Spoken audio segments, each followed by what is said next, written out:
저는 정치를 50년 정도 정부에서 근무를 하면서 정치가 어때야 국가가 발전하는가, 우리의 국정이 어떤 정치 체제여야 안정되는가 하는 것을 쭉 지켜보아온 사람 중에 하나입니다. 또 정치가 어떠했을 때 가장 우리나라가 편안하고 또 발전하고 지속 가능한 성장을 이루고 국리민복이 이루어지는 것을 쭉 봐왔습니다. 그러나 최근에 여러 가지 우리 국민들이 어려운 일도 겪으시고 또 충격도 받으시고 하는 일들이 있었습니다. 국제적으로 보면 국제 질서가 완전히 재편되고 있습니다. 관세 전쟁이 일어나고 있습니다. 이제 과거의 그러한 산업 구조, 우리 국내적인 구조를 가지고는 더 이상 지탱하기 어렵습니다. 국내적으로 보면은 정말 자기의 이익만 쫓고 또 편파적인 그러한 그 법률과 헌법의 활용이라고 할까요? 이런 문제들 때문에 우리 국가의 기본이, 공동체의 기본이 흔들리고 있다, 이렇게 생각합니다. 많은 분들이 많은 말씀을 하고 계십니다만 우리가 국내적인 이러한 안정, 그리고 통합, 조화, 협치 이런 거를 이루지 못하면 우리나라의 미래는 없다. 저는 그러한 문제에 대해서 확신하게 됐습니다. 그리고 이 문제는 현재의 헌법 체제를 가지고는 불가능하다, 이렇게 생각했습니다. 대통령과 국회가 충돌할 때 그것을 조정할 수 있는 기제가 거의 작동하지 않는다. 물론 자주 만나고 정기적으로 만나고 대화하고 하면 조금 나아질 겁니다. 저는 그렇게 해왔습니다. 그러나 그 성과는 별로 없었다. 왜냐하면 제도적으로 근본적인 결점을 가진 우리의 헌법 체제가 됐다 하는 그런 말씀을 드리고요. 그렇다면 우리가 대외적으로 존경받고 사랑받는 나라, 국내적으로 국리민복에 기여할 수 있는 그러한 나라가 되려면 이제는 개헌이라는 그야말로 서로 자기의 이익을 위해서 싸우는 것이 아니고 또 자기의 편의를 위해서 탄핵을 하는 게 아니고 또 자기의 추구하는 바를 위해서 국무위원들을 직무정지시키는 게 아니고 수사검사를 직무정지시키는 게 아니고 그야말로 이러한 그 행정부와 대통령과 그리고 입법부가 충돌하지 않고 협치할 수 있는 이러한 우리의 근본적인 체제를 갖추지 않으면 우리나라의 미래는 없고 희망은 없고 우리의 젊은 세대에 대한 하나의 광명스러운 미래는 저는 없다는 결론에 도달했습니다. 그렇기 때문에 저희 최우선 순위는 우리의 경제를 위해서도 개혁을 위해서도 민생을 위해서도 사회를 위해서도 전반적인 이러한 핵심적인 그러한 그 개헌이 필요하다, 이렇게 생각하고 이제까지 여러분들이 그러한 개헌을 위해서 노력을 하고 계시고 또 국회의장님마다 그런 노력을 하셨습니다. 또 최근에는 헌정회가 이러한 문제를 정대철 위원장님의 리더십 하에 상당한 진전을 이루고 있습니다. 제가 대통령이 되면 대통령실에 바로 이러한 헌법 개정 지원 기구를 세워서 이분들의 노력을 적극적으로 뒷받침을 해서 3년 안에 개헌을 마치고 그리고 3년 뒤에 국회의원 선거와 그리고 대통령 선거가 같이 이루어지도록 그렇게 해야 되겠습니다. 이제까지 많은 정치인들이 이런 말씀은 하셨지만 아무도 시행하신 분은 없습니다. 왜냐하면 집권을 하면 생각이 달라지기 때문입니다. 저는 3년 이상을 하지 않겠습니다. 3년 안에 제가 말씀드리는 모든 것을 이룰 수 있다면 저는 그 안이라도 기꺼이 하야하고 우리의 새로운 세대가 우리나라를 좀 더 미래를 위해서 이끌어갈 수 있도록 그렇게 하겠습니다. 대표님, 저희 경선입니다. 뉴스공장 죄송한데요. 합니다. 죄송합니다. 저희 질문해 주십시오. 제가 지목한 부분에 대해서 소속사와 이름을 밝혀주신 다음에 하나의 질문만 해주십시오. MBN 이지일 기자입니다.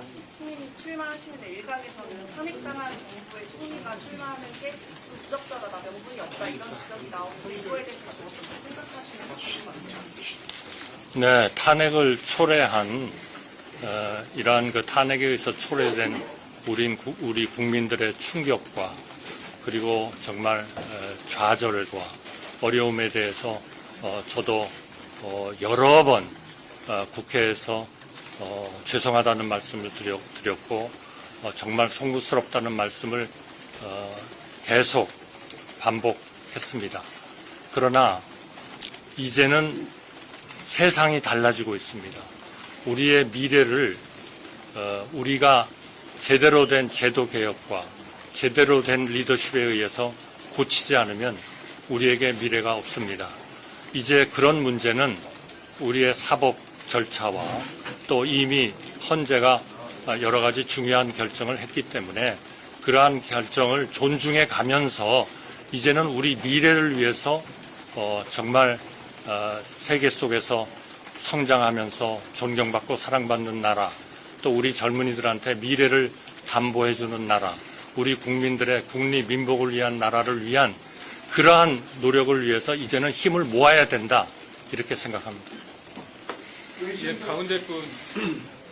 시사인의 전혜영 기자입니다. 총리님 비상계엄 선포에 반대하시다고 하셨는데 정상적인 국무회의를 거치지 않은 계엄이라는 걸 알고 계셨는데도 왜 공개적으로 이런 문제점을 바로 국민들에게 알리지 않으셨는지, 그러니까 계엄 해제를 위해서 어떤 노력을 하셨는지 궁금합니다. 그거는 이미 우리 헌법재판소에서 국회가 제기한 탄핵 소추에 대한 결론을 냈습니다. 저는 그 문제에 대해서는 말하자면 문제가 없다, 이런 결론을 헌재가 냈고요.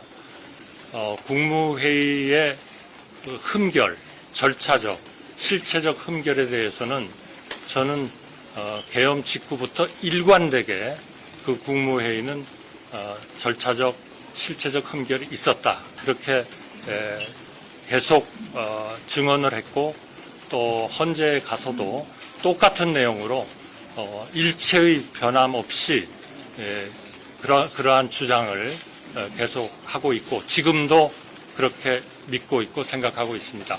저 개인에 대해서는 헌법재판소가 국회가 제기한 그런 탄핵 소추안에 대해서 기각 판결을 함으로써 헌재라는 사법 절차가 저는 완료가 됐다, 그렇게 생각하고 있고, 이제는 제가 할 수 있는 일은 정말 우리나라의 미래, 우리나라의 민생, 우리나라의 경제, 우리나라의 통상 문제의 해결, 관세 폭탄에 대한 이러한 의미 있는 그러한 진전을 이루는 것이 제가 해야 할 일이다, 이렇게 생각합니다. 저쪽 뒤쪽에 하십시오. 예, 안녕하세요. 아시아경제 이기민 기자입니다. 조금 이른 말씀일 수 있지만 국민의힘 경선이 끝나면 빅텐트론이 다시 대두가 될 텐데요. 국민의힘 두 분 후보께서는 명분이 있어야 한 대행님, 전 대행님과의 단일화가 가능하다, 이렇게 후보로 내세울 수 있다 이러는데, 다른 후보들과의 차별적인 한 전 총리님의 장점은 무엇이 있을까요? 명분이 뭐가 있을까요? 글쎄요, 저는 사실 50년 동안 공무원 생활을 하면서 한 번도 제 자랑을 해본 적이 없습니다. 그래서 내가 이것이 장점입니다라고 얘기하는 게 정말 쑥스럽습니다. 아마 그것은 우리 언론들이 판단을 좀 더 해주셔야 되리라, 이렇게 생각을 합니다만, 제가 감히 말씀드린다면 저는 신뢰할 수 있는 그러한 안정적인 리더십을 가지고 있고 또 그렇게 실행할 사람이다, 저는 그렇게 생각을 하고요. 그래서 앞으로 저는 오히려 우리가 이러한 국내적인 대외적인 문제를 해결하기 위해서 아주 우리에게 절실하게 요구되는 것이 우리의 헌법의 개정이라고 생각하기 때문에 이러한 헌법 개정에 대해서 찬성하는 분들과는 어느 누구와도 제 자신으로는 협력을 해나갈 거고 필요하면 뭐 통합도 해나갈 거고 노력을 하겠다 하는 말씀을 드리겠습니다. 다음 일정 때문에 저희가 한두 개 질문을 받고요. 저희가 자리를 떠나겠습니다. 그 뒤에 그 외신 계속 손을 드셔가지고요. 미국 NTV 방송의 맹주석 기자입니다. 북한의 그 핵 위협을 어떻게 처리하실 건지 국민어가 하는 문제점이 있습니다. 앞으로 북한의 핵 위협을 네, 정말 그 부분도 우리가 정말 헌법을 개정을 해서 통합과 협치의 정치를 이뤄내지 않으면 우리의 가장 근본적인 저는 안보 체제가 흔들릴 수 있다. 이렇게 걱정을 하고 있습니다. 왜냐하면 적어도 안보 문제에 있어서는 우리 국민의 생명과 재산을 보호하는 것이기 때문에 거기에는 여도, 야도, 진보도 보수도 저는 있을 수 없다고 평소에 믿고 있습니다. 그렇기 때문에 최근에 북한이 러시아하고 밀착을 하면서 세계적인 위협이 되고 있고 거기에 중국과 러시아, 북한, 이란 이런 나라들이 하나의 세계에 큰 문제를 일으킬 수 있는 그런 외교적, 군사적 위협을 가하고 있습니다. 보통 심각한 게 아닙니다.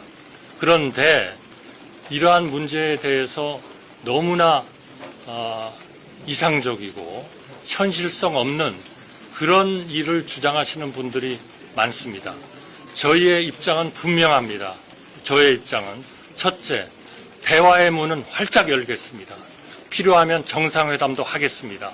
설사 구체적인 의제가 없다 하더라도 정상회담은 하고 대화를 해야 된다고 생각합니다.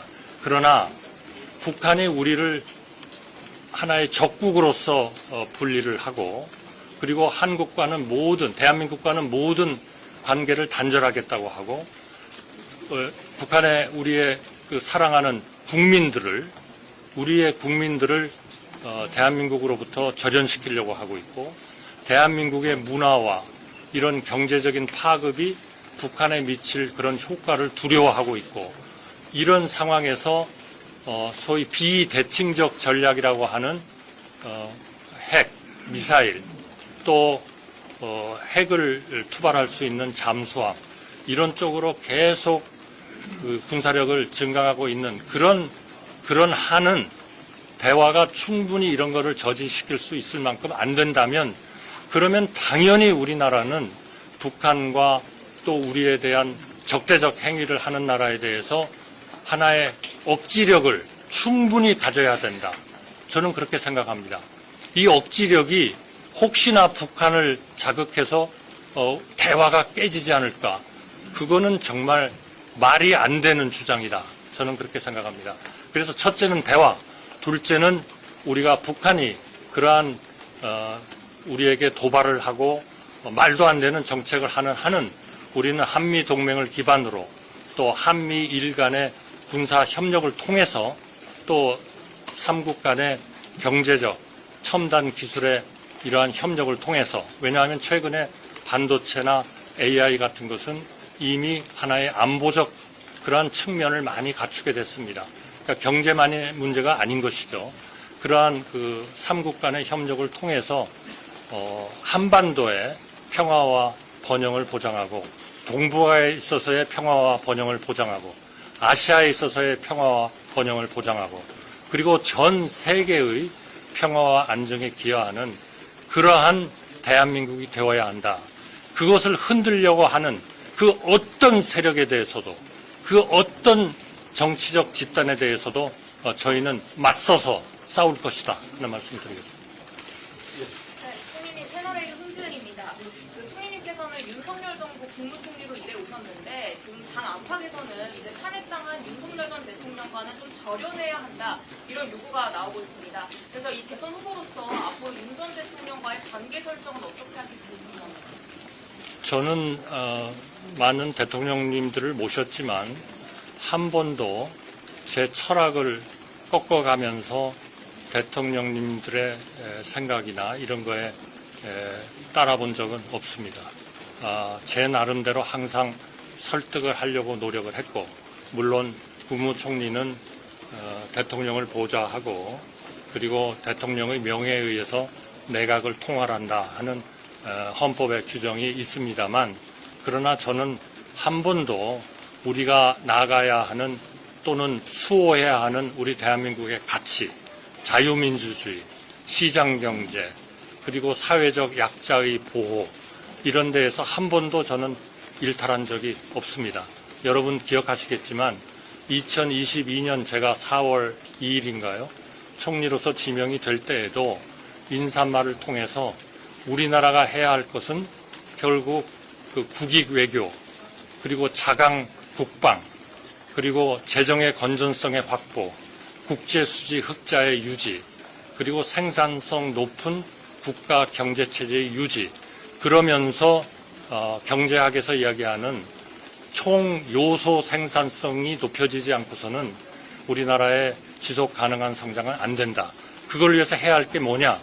우리나라가 정말 협치를 해야 되고, 정치 세력 간의 싸움만 해서는 안 되고, 그리고 소득 분배, 자산의 분배도 개선을 해야 되고, 투명해야 되고, 그리고 부패가 없어야 되고 하는 그러한 내용을 말씀한 바가 있고, 그러나 이것은 어떻게 보면 상당히 거시적인 문제로 국가가 우선 걱정을 해야 되는 것이고, 우리 국민의 마이크로적인 그러한 마이크로적인 행복을 위해서는 지금 이야기한 그런 것들은 국가가 많은 신경을 쓰지만 그거는 매일매일 우리 국민들의 생활에 중요한 사항은 아닙니다. 그래서 제가 제기한 거는 첫째로 좋은 일자리의 창출, 주택 수요의 충족, 교육의 개선, 그리고 의료, 그리고 우리 국민들을 위해서 아주 부자로는 살지 못할지 모르지만 은퇴했을 때 적절한 연금 제도를 통해서 우리가 그분들을 사회적으로 뒷받침해야 된다는 연금 제도의 개혁. 그래서 그동안에 우리가 노동개혁, 교육개혁은 우리가 성장을 더 하기 위한 하나의 그러한 항목으로서, 또 연금개혁은 우리 국민들이 은퇴했을 때 좀 더 인간다운 생활을 할 수 있는 그런 재정적 뒷받침을 지원해주는 하나의 도구로서 우리가 어렵지만 개혁을 해야 된다 이렇게 생각을 했고, 앞으로도 그러한 노동 문제, 교육 문제, 그리고 연금 문제, 의료 문제 이런 데에 대해서 많은 개혁을 해야 됩니다.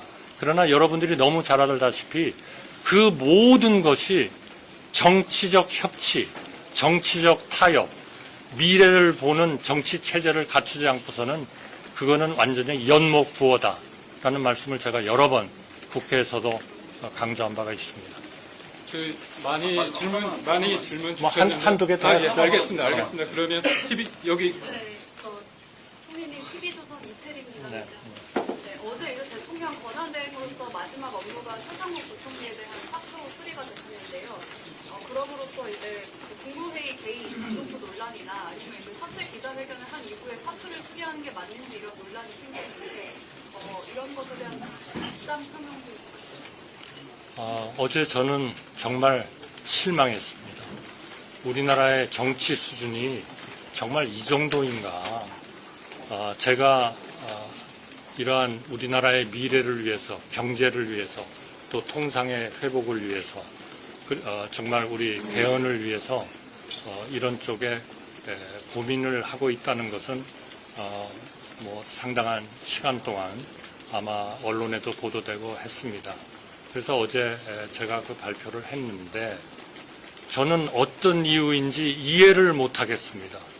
왜 민주당이 지금 2+2 회의에서 관세 협상의 주력 부대로서 활동하고 있는 최상목 대행을 왜 그리 갑자기 몇 시간 동안에 결정을 해가지고 탄핵을 해야 된다고 하는지, 저는 정말 우리나라의 이 정치의 현실, 여기에 대해서 정말 비참함과 참담함을 느꼈습니다.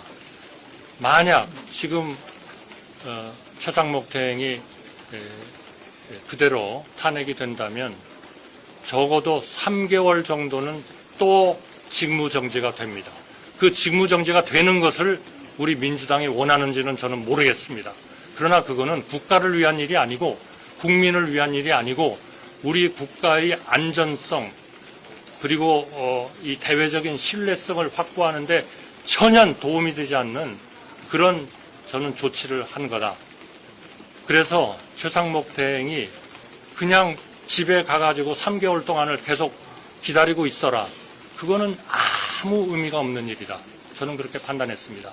제 그 임기가 어제 사직서를 내고 어제 자정까지였습니다. 그래서 제가 최상목 대행의 사표를 수리했습니다. 정말 그분이 오히려 직무정지가 돼가지고 아무런 일도 못하면서 집에서 맨날 있어야 되는 것보다는 차라리 사직서를 내고 나가서 우리 국가를 위해서 무언가 일을 하는 것이 훨씬 더 보람이 있다. 저는 그렇게 생각했어요. 양해 말씀드리겠습니다. 다음 일정 때문에요. 오늘 첫 자리입니다. 앞으로도 이런 소통의 자리 많이 저희가 마련하겠습니다. 오늘은 여기에서 백부를 마치겠습니다. 뭐 여러분들 아시다시피 지금까지 총리를 하신 여러분들이 계셨지만 제가 지난 2년 11개월 동안에 50번 정도 되는 백브리핑을 했습니다. 대개 2주에 한 번씩 제가 정기적으로 했는데요. 뭐 물론 큰 기사가 아닐 수도 있고 뭐 작은 기사일 수도 있지만 저는 최대한 우리 언론과 소통이 중요하다고 생각했습니다. 왜냐하면 우리 국민들은 언론을 통해서 모든 이러한 설명과 해석을 받기 때문에 저는 그것이 대단히 중요하다고 생각하고 있고 제가 오늘 출마의 변에서도 말씀드렸지만 저는 언론과 적어도 대통령이 된다면 2주에 한 번씩은 제가 기자회견을 하려고 합니다. 야당 당수와 2주에 한 번은 같이 식사를 하면서 국정을 논의하려고 합니다. 노조와 2주에 한 번은 만나려고 합니다. 왜냐하면 노조가 어떻게 세계 노조와 경쟁하느냐 하는 것이 너무나 우리나라에 중요합니다. 기업들과 2주에 한 번 만나려고 합니다. 그리고 우리 시민단체들과 2주에 한 번씩 만나려고 합니다. 그거 이상 대통령이 더 소통을 해야 할 그런 일은 저는 없다고 생각합니다. 가장 중요한 거라고 생각을 하기 때문에 저희가 공적인 일을 하면서도 정말 소통을 열심히 하는 것이 중요하다. 저는 그렇게 생각하고요. 앞으로도 그러한 기회가 된다면 여러분과 더 정기적으로 만나는 그런 기회를 갖도록 하겠습니다. 감사합니다. 감사합니다.